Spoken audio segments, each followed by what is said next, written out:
नमस्कार दोस्तों, गोंडी विरासत चैनल पर आपका स्वागत है। आज हम उस कथा को आगे बढ़ाएंगे जहां कलिया दाई के 33 बच्चों की बंदीवास की गाथा छिपी है। एक दिन कली कंकाली दाई के 33 बच्चे बिना बताए आश्रम से बाहर निकल गए। वे नीलकोंडा पर्वतीय मालाओं में खेलने गए थे, लेकिन शाम होते होते आश्रम का रास्ता भटक गए।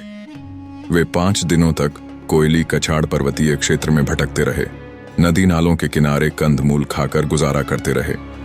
5वें दिन भटकते हुए उनकी मुलाकात सिंगारदीप के तत्कालीन राजा शंभू गौरा से हुई।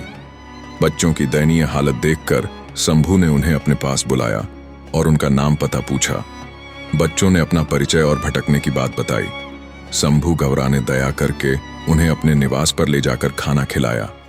खाना खाने के बाद वे सभी बच्चे गौरा माता को घेर कर बैठ गए और दूध मांगने लगे, क्योंकि उनकी अपनी दाई कली कंकाली भी उन्हें खाना खिलाने के बाद दूध पिलाती थी।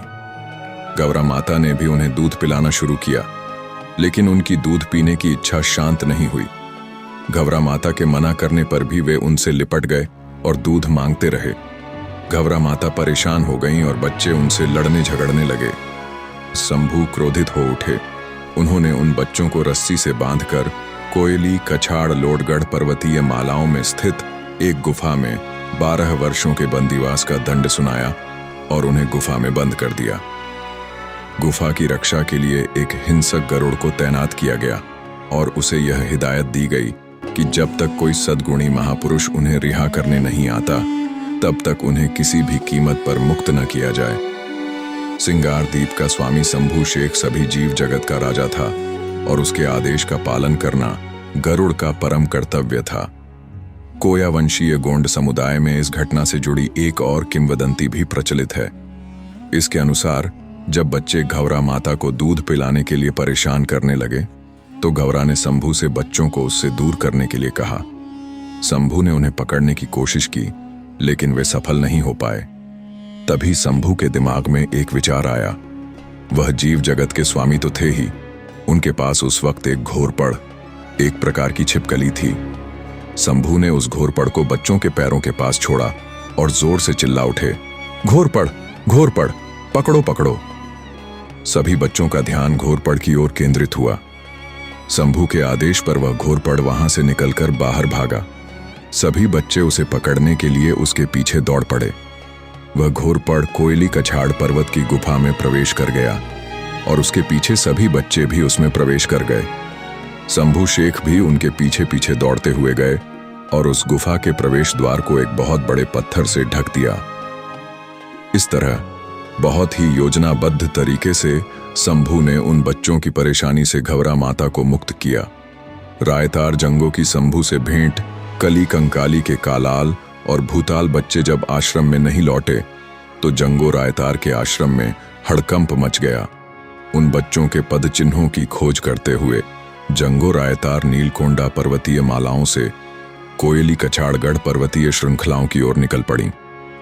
रास्ते में उन्हें पंचखंड धरती के राजा शंभू गौरा दिखाई दिए, जो अमूरकोट से पेनकमेडी और पेनकमेडी से सालमेकूल कोट की ओर विचरण कर रहे थे। जंगो माता ने उनसे प्रणाम कर अपने बच्चों का पता पूछा, जो उनके पद चिन्हों के निशान के अनुसार उसी ओर आए थे। तब शंभू ने जंगो माता को जानकारी दी कि उनकी मुलाकात कली कंकाली के बच्चों से हुई। गौराजी ने उन्हें पेट भरकर खाना खिलाया, लेकिन वे इतने नटखट थे कि उन्होंने गौरा को परेशान करना शुरू कर दिया। इसीलिए उन्हें 12 वर्ष के बंदीवास की सजा सुनाकर कोयली कछाड़ गुफा में बंदी बना दिया गया है।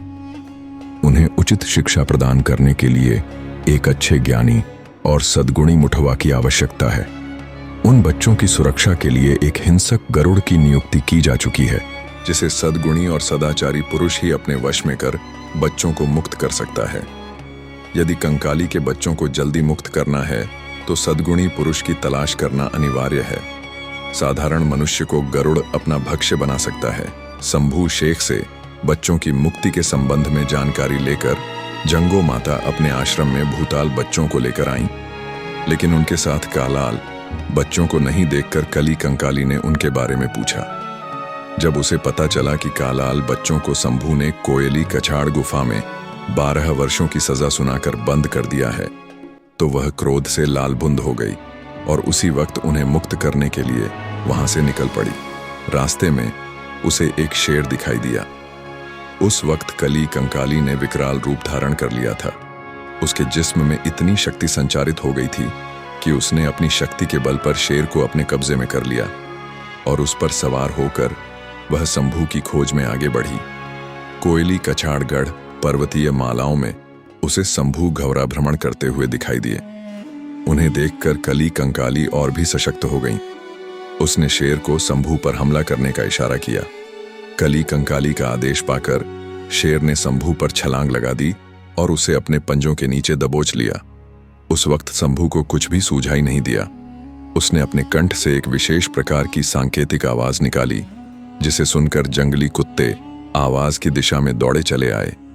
उन जंगली कुत्तों के झुंड को देखकर शेर डर गया और नीचे गिरते ही कली कंकाली पलक झपकते ही खड़ी हो गई और शंभू का त्रिशूल खींचकर उस पर वार करने के लिए ऊपर उठाकर मारना ही चाहती थी कि घवरा दाई ने सामने आकर उसका हाथ थाम लिया। ठीक उसी समय शंभू उठ खड़े हुए और उन्होंने कली कंकाली को शांत होने के लिए कहा, लेकिन कली कंकाली क्रोधाग्नि से जल रही थी और उसी क्रोध के आवेश में उसने अपने कालाल बच्चों को तत्काल लौटा देने की मांग की, जिस पर शंभू ने उसे समझाया कि बच्चे बहुत बड़े हो चुके हैं, अतः उन्हें उचित शिक्षा प्रदान करने के लिए एक बौद्धिक ज्ञानी, सद्गुणी, सदाचारी, नेक और सच्चे महापुरुष की आवश्यकता है। यदि बच्चों को मुक्त किया गया तो वे और अधिक उद्दंड और जिद्दी हो जाएंगे। इसलिए जब तक उचित व्यवस्था नहीं की जाती तब तक उन्हें इस प्रकृति के बाहरी वातावरण से अलग रखा जाए तो बेहतर होगा। बच्चे माता की कोख से जन्म लेने पर बचपन से ही उन्हें उचित संस्कारों से ढाला नहीं गया तो वे बिगड़ जाते हैं। यह सुनकर कली कंकाली शांत हो गई, क्योंकि वह स्वयं चाहती थी कि उसके बच्चों को उचित शिक्षा प्राप्त हो, जिससे भविष्य में वे कोया वंशीय गोंड जीवों के समुदाय की सेवा करने के लिए अपना योगदान दे सकें। इसलिए एक बौद्धिक ज्ञानी और सद्गुणी महापुरुष की तलाश में वह वहां से निकल गई। दोस्तों, कली कंकाली के बच्चों की बंदीवास की गाथा अभी समाप्त नहीं हुई है। अगले वीडियो में हम जानेंगे कि कैसे इन बच्चों को मुक्ति मिली और आगे क्या हुआ। यह वीडियो आपको कैसा लगा, हमें कमेंट्स में जरूर बताएं। अगर आपको यह जानकारी पसंद आई हो तो वीडियो को लाइक करें, शेयर करें और हमारे चैनल गोंडी विरासत को सब्सक्राइब करना ना भूलें। हम जल्द ही मिलेंगे अगले वीडियो में। तब तक के लिए सेवा जोहार।